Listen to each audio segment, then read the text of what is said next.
ఒకరోజు నారద మహర్షి వైకుంఠం నుండి భూలోకానికి వచ్చాడు. భూలోకానికి వచ్చిన నారద మహర్షిని గంగా మరియు గోదావరి ఇద్దరు స్వాగతించారు. అయితే ఆయన రావడానికి గల కారణాన్ని చెప్పాడు. దీనితో గంగమ్మ తల్లి అంటుంది, అయితే నారదముని మీరు నా నీళ్ళల్లో స్నానం చేయండి, కానీ అప్పుడు గోదావరి తల్లి అడ్డుపడుతుంది. నాకేం తక్కువ, నా నీటిలో కూడా మీరు స్నానం చేయొచ్చు కదా అని. అలా ఇద్దరు గొడవ పడుతూనే ఉంటారు.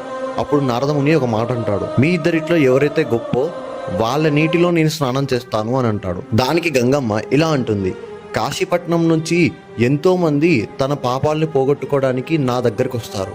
చనిపోయిన వాళ్ళ పాపాలు కూడా శుద్ధి అవ్వాలంటే వాళ్ళ ఇకలు నా దాంట్లోనే కలుపుతారు, కాబట్టి నేనే గొప్ప అని గంగమ్మ తల్లి అంటుంది. ఇక నారదముని గంగమ్మ తల్లి గొప్ప అని తేలిన తర్వాత గంగా నీళ్ళలోనే స్నానం చేయాలి అని నిర్ణయించుకుంటాడు. చేసేదేం లేక గోదావరి అక్కడి నుంచి వెళ్ళిపో చాలా చింతిస్తూ బాధపడుతూ పరమేశ్వరునికి ఘోర తపస్సు చేస్తుంది. తర్వాత ఏం జరిగిందో తెలియాలంటే మీరు మాత్రం ఈ వీడియోకి లైక్ చేసి మా పేజ్ని సబ్స్క్రైబ్ చేసుకోండి.